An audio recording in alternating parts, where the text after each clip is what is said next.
When I turned 16, I got sick with a very rare disease, pheochromocytoma, a kind of tumor. A whole year passed away before the doctors understood what I was sick with and decided to operate me. On the operating table, they put me under anesthesia, which took effect quite suddenly. In this moment, I was hanging above the operating room, exactly under the big lamps. Although I was at about 2 meters high, everything seemed to be like in a cathedral, and the ceiling was at least 6 meters high.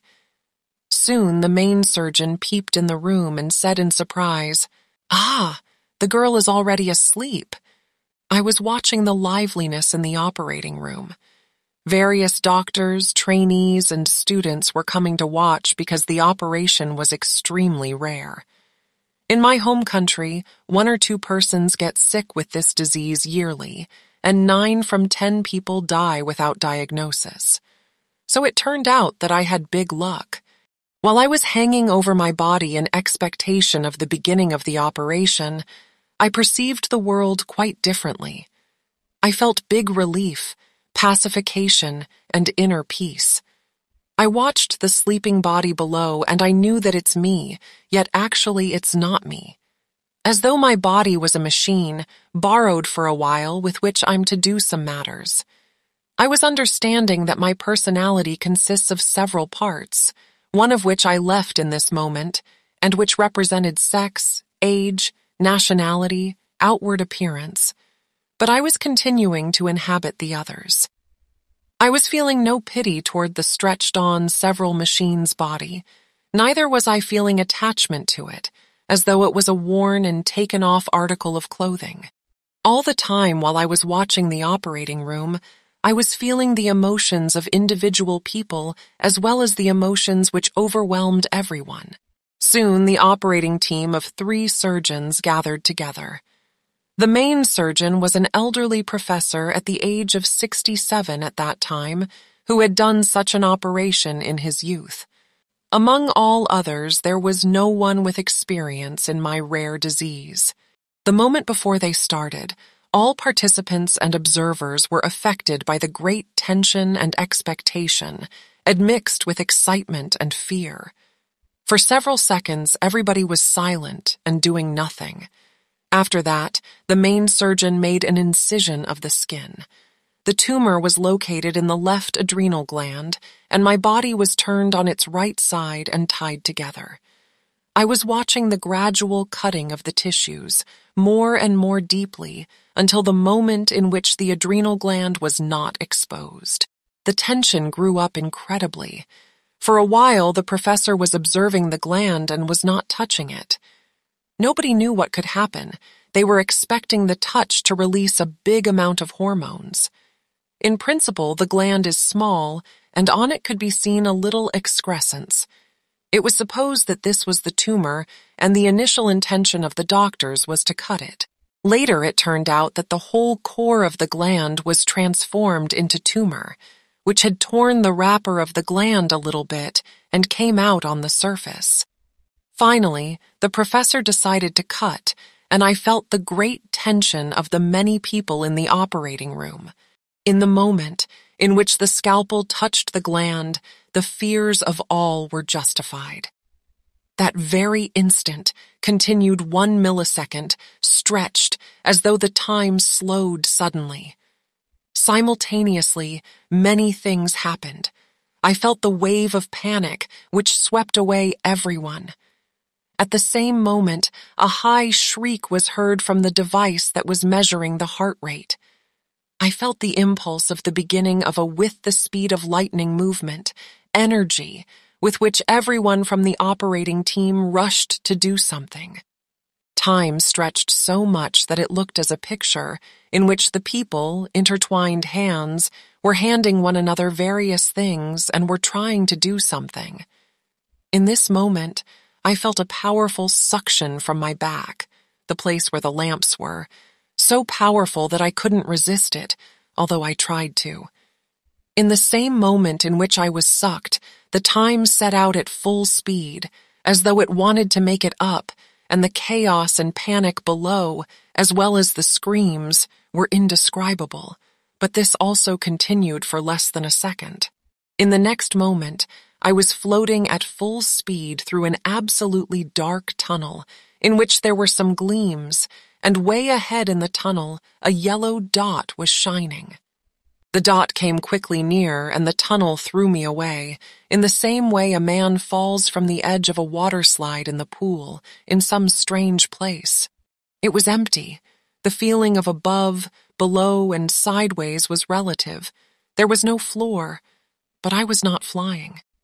The air was shining in milk yellow, something similar of the densest fog, in which you've ever got into, lit up from yellow fog lights, but one could see through it.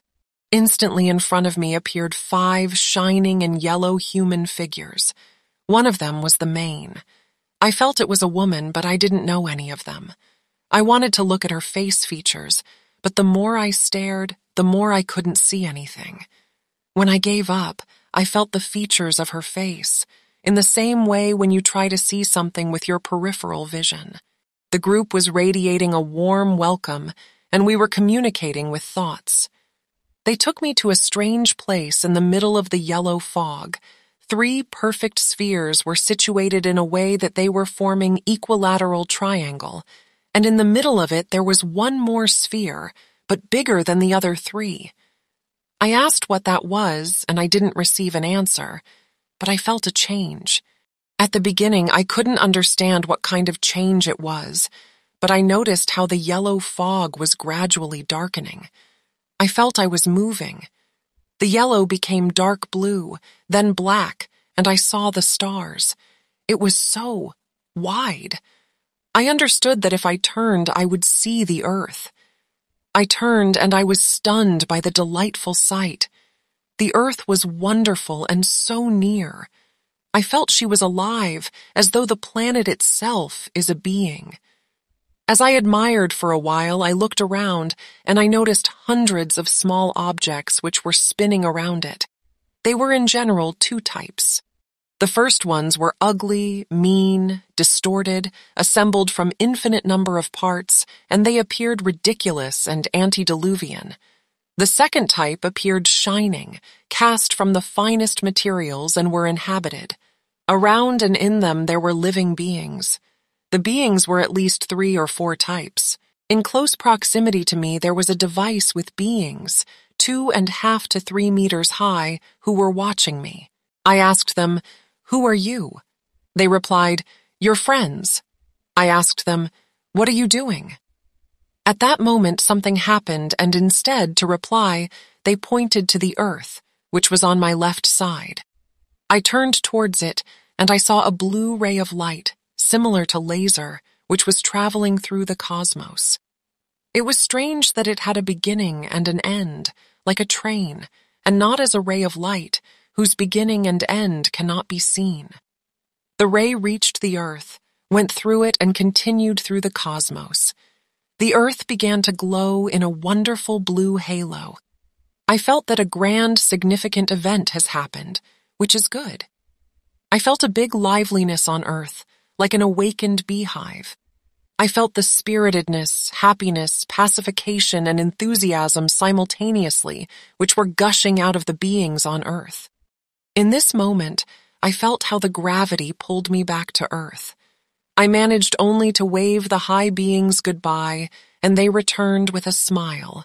The feeling of a smile is more accurate. I flew towards the earth, and it was a little bit strange and quite exciting, and in a moment, while I was traveling at very high speed, I found myself in the yellow fog, without falling and landing. Generally, the space in that place was quite relative, and the feeling of time was obscure. The group was staying aside, and I was watching how 2 boys at the age of 7 and 14 were welcoming me. The boys took me to another strange place, a natural picture, which was like a model in the yellow fog. But when you enter the model, everything is quite true and real. I found myself in the middle of a hilly area by the side of a moderately big lake. It was early autumn. We sat down on the shore of the lake and were watching nature. The leaves of the trees became yellow, then fell off. It rained, turned foggy. This continued for a long time. The rain stopped and it snowed. The lake froze. It snowed for a very long time. Then the snowfall stopped, and for years and years everything was frozen. It was an extremely long winter. Finally, drops and brooks ran, and the lake deafeningly started to crackle while the ice was melting. I wondered very much because I've never heard such a crackle in my life. The spring came, everything bloomed, then came the sweltering summer with many insects, and it became again an early autumn. Until now, I don't understand the meaning of this yearly cycle of the seasons. Then the kids pointed away at the right side of the lake, which was passing under a hill, and on the way a very tall person was walking, a real giant, slightly stooping and about 1.8 meters high. Probably it sounds funny, but this is how I perceived him. The man was between 40 to 45 years old and was leading a horse with a cart. He was returning from a 2 or 3 day journey to a neighboring city, where he went to sell something. He was walking thoughtfully and despondently, and he was watching his legs. It grew dark. Suddenly, as though I was this man, I was watching the world through his eyes.